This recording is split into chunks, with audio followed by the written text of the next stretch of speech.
Voilà, là on voit à peu près notre volume. On a nos deux parties avec l'écorce qui nous reste. Le verre va s'inscrire dans ce volume. Donc on va commencer le profilage extérieur. Enlever petit à petit de plus en plus de bois.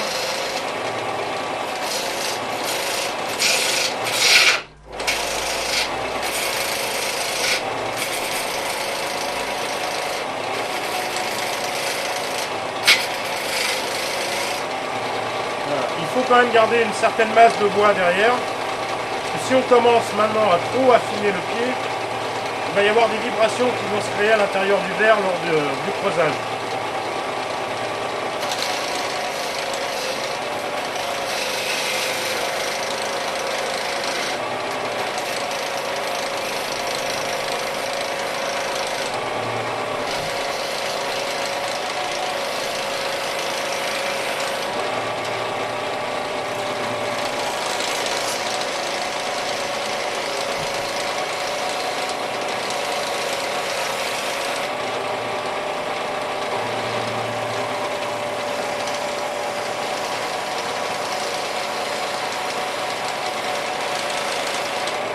Petit à petit, on profile de plus en plus la pièce, on lui donne la forme désirée.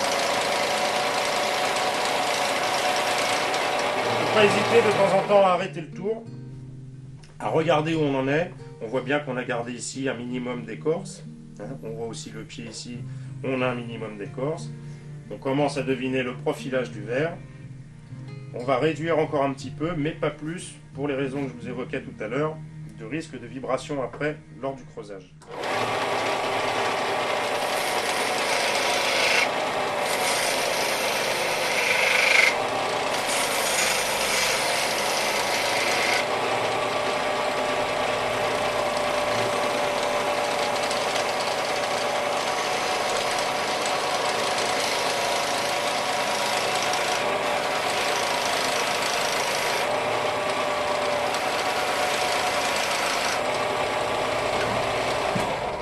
Voilà pour la première étape. Notre ébauche a bien démarré.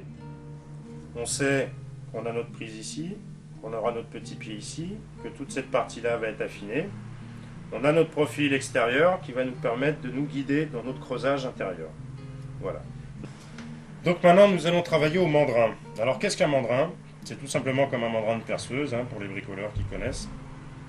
Donc ce sont des pinces au nombre de 4, au nombre de 3, qui peuvent avoir différents profils, différentes tailles, qui vont nous permettre de venir soit serrer une pièce, soit donc tenir la pièce en serrage, comme une pince, soit aussi en extension, donc d'avoir un épaulement creux, comme un tenon rond, une mortaise ronde, soit l'un, soit l'autre, et de venir prendre en serrage ou en écartement.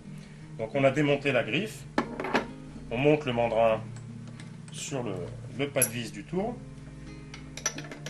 On vient bien serrer, parce que ça risque de se desserrer quand on arrête le tour, donc il faut faire attention à ça.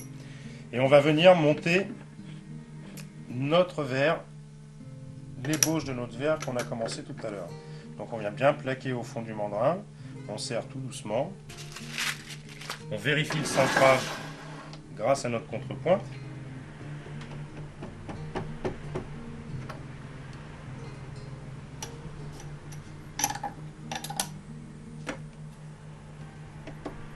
On vient placer notre contrepointe, vérifier notre centrage et on vient doucement serrer mâchoire après mâchoire.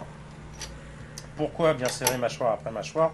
Pour éviter le décentrage. Si on serre tout d'un côté, une mâchoire va serrer plus que les autres, donc on va mal tenir la pièce. Une pièce mal tenue, ça risque d'être une pièce qui s'envole, donc qui est dangereuse et qui en plus ne sera pas bien régulière. Voilà, notre pièce est bien serrée. On vérifie son centrage. On voit ici que ça ne lance pas, c'est que le centrage est bon. On peut donc maintenant enlever notre contrepointe, car c'est le mandrin qui tient la pièce. Là, tout à l'heure, on travaillait du tournage entre pointes. Maintenant, c'est du tournage en l'air. C'est-à-dire qu'il n'y a pas de contrepointe qui vient tenir. C'est pour ça qu'on dit que c'est du tournage en l'air. Voilà, notre pièce est maintenue en l'air. Nous allons pouvoir attaquer le creusage en suivant le gabarit externe qu'on a fait un peu tout à l'heure.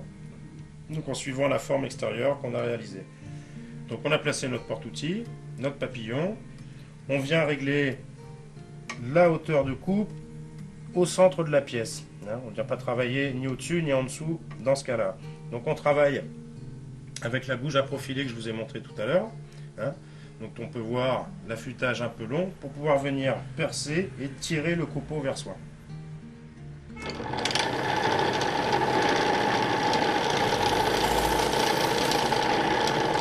On vient tout doucement au début. Il faut faire attention quand on travaille en air comme ça, c'est que plus on travaille loin de la prise, plus on a de chance de faire bouger le morceau de bois, d'avoir des vibrations et d'avoir des à-coups, et de carrément décentrer la pièce. On tire le copeau vers soi, on vient chercher le centre tout doucement, et on tire petit à petit le copeau vers soi.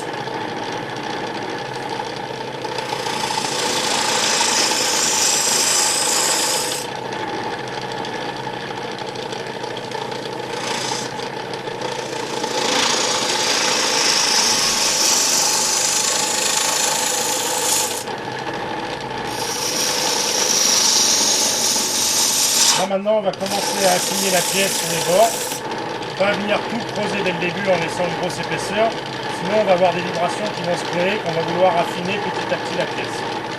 Donc là maintenant on va commencer à venir tirer sur les bords et à chercher la finesse dans la pièce.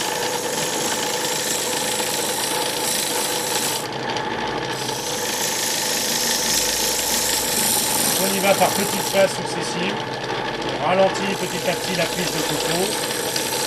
On prend moins de pièces. Là on voit d'un coup qu'il n'y a plus de copeaux vraiment qui sortent, quoi, que ça ne se déroule plus. Parce que justement on touche une fois sur deux. On va voir quand je vais arrêter le tour, que comme la pièce a le bord irrégulier, un coup l'outil est dans le vide, un coup l'outil touche le bois. Donc il faut aller assez doucement pour ne pas mettre d'un coup.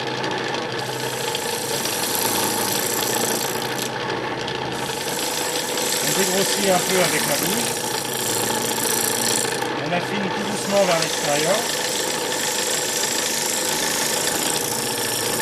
On incline légèrement l'outil pour changer l'angle un peu de coupe et venir plus racler au bois.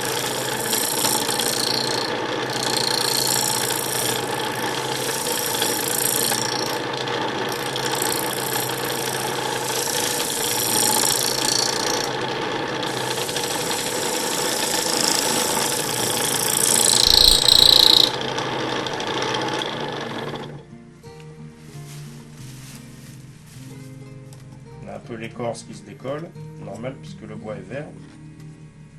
Donc on voit bien ici que l'outil, un coup il touche le bois, un coup il est dans le vide. Donc c'est là au début qu'il faut aller assez doucement et essayer de garder une certaine finesse dans la pièce. Maintenant que la corolle est à peu près décollée, on va pouvoir rentrer un peu plus à l'intérieur du bois et commencer à prendre plus de bois.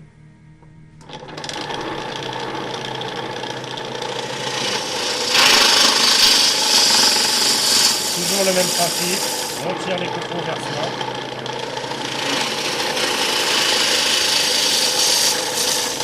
Alors, ceci est particulièrement vrai dès qu'on travaille en bois debout. Qu'est-ce que le bois debout? En fait, comme c'est une branche de bois qui est dans ce sens-là, la fibre est aussi dans ce sens-là. Donc on travaille face à la fibre du bois et non pas, par exemple sur une pièce comme ça, imaginez-vous si cette pièce-là tournait. Là, la fibre est dans ce sens-là, donc on travaille une fois dans le fil, une fois en contre-fil. Là, on est ce qu'on appelle en bois debout. On prend le bois dans le sens de la hauteur.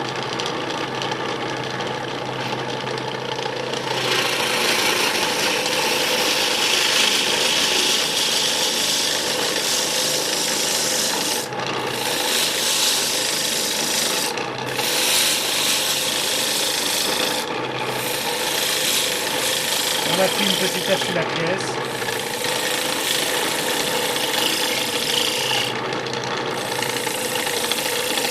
On tire le copeau vers soi doucement. Plus on va vers l'extérieur, plus on fait attention aux vibrations.